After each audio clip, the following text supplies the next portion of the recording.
Hi everyone, welcome to GTCoding. In this video, I'll show you how to create the neomorphism effect using CSS. And this is what we're going to design in this video. So when we hover over this, we have this effect over here. But before getting started, I just wanted to address some things over here. A lot of people don't like the neomorphism effect. That is because it has accessibility issues and it doesn't have much contrast from the background. In fact, the background color and the color of the button are same, and I'm going to show you how to design this because this has become a new trend, and I just wanted to show you how to do that. So keep this in mind before creating this effect for your website.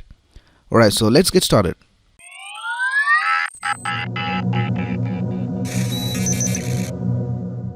The first thing we will do is we'll copy the Font Awesome 5 CDN. So just Google for Font Awesome 5 CDN and you have this website called cdnjs.com, and just go to CSS and copy this line of code from here. Alright, I have opened up an empty project in VS Code, so let's go ahead and start creating our files. First, let's create an HTML file, so we'll just name it index.html. And we'll also create a style.css file. Alright, let's start with the HTML. So in VS Code, you can just type exclamation and press tab. So you'll get this HTML5 boilerplate. So I'll just type GTCoding over here. So first of all, let's add the Font Awesome link over here. So we'll type link, and in href we'll just paste our Font Awesome CDN, and we'll also link our style.css file. The HTML is gonna be really simple. So first of all, we'll have an h1 and we will type share this video, and then we'll have a division with the class of button container, and in that we'll have 3 buttons.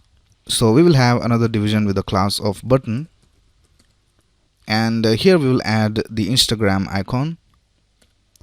So just type I and we'll give it a class of FAB and FA Instagram. Let's open this with live server and see what is our result. So I have this extension called live server installed in VS Code. So this is our progress. So let's copy this and create 2 more buttons. And for the second one we have Facebook, and for the third one we have Twitter. Alright, that's basically it with the HTML. Now let's go ahead and style these using CSS. First of all, let's start with the body. So for the body, we will have a background color of E8EFF5, and we'll also make it display flex and align items to the center and justify content to the center. We'll also set the flex direction to column. And let's set a height of 100 viewport height, and we'll also set the margin to 0. Alright, now let's target the h1, and for the h1 we will have a font family of Roboto and a font weight of 300 and a font size of 24 pixels, and we'll set the text transform to uppercase and letter spacing of 4 pixels. We'll also set a margin of 48 pixels top and bottom, and 0 for left and right, and then we'll also give it a color, and we'll set the color to 525252. Alright, now let's target the button container. For the button container, we'll just give it a display of flex. Alright, now let's get to the main part of our video of styling the buttons. So we'll just target button, and first of all you need to have the same background color as the background. So we'll set the background color to the same color over here.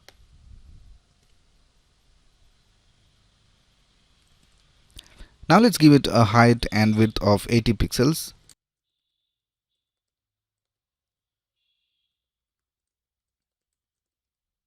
We'll just set a different background color to see our buttons for now.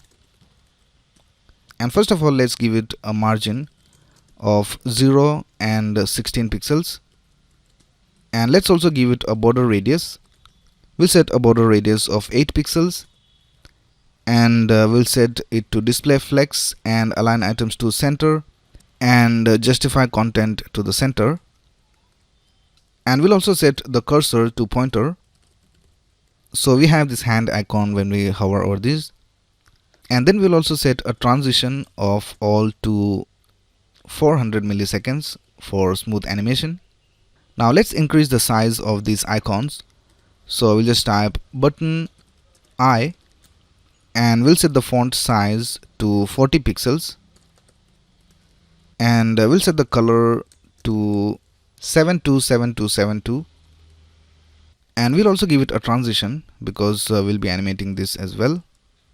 We'll just set all to 400 milliseconds. Alright, now let's remove the red background.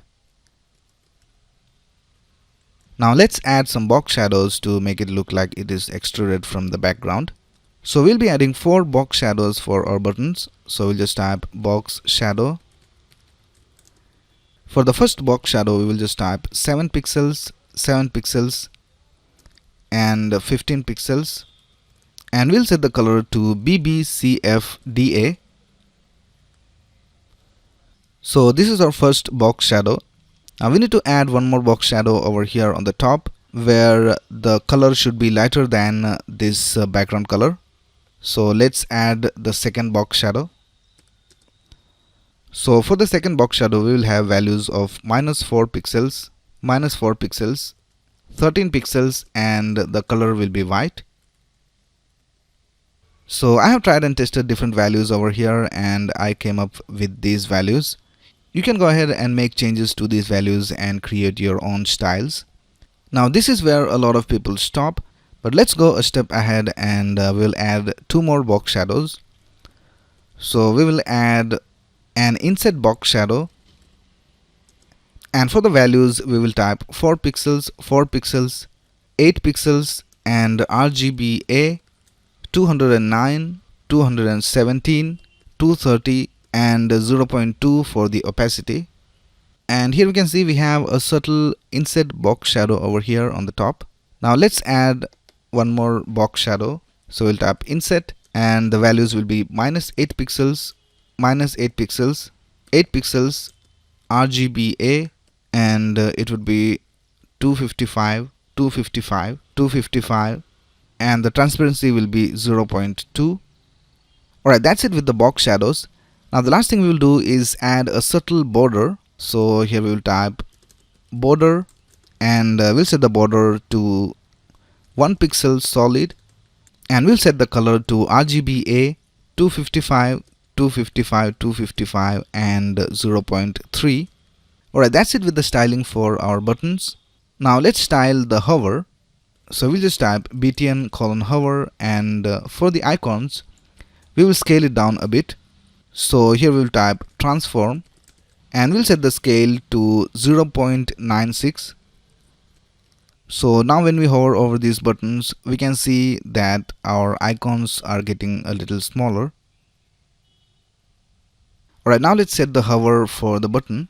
So we'll type button hover, and first of all let's copy this box shadow because we'll be making some changes in this as well. Now first of all, for the first box shadow we will set the values to 4, 2, and 18, and for the second one we'll just leave it as it is. For the third one we will set the values to 6 pixels, 6 pixels, and 16, and we'll also change the transparency to 0.8, and we'll also move the button a little. So here we will type transform and translate Y, and we'll set it to 2 pixels. Alright, now let's hover over these buttons, and we can see that the hover effect is working as expected. Alright, so that's basically it for this video. If you have any doubts, you can ask in the comments below, and I will also leave the link for the source code in the description below.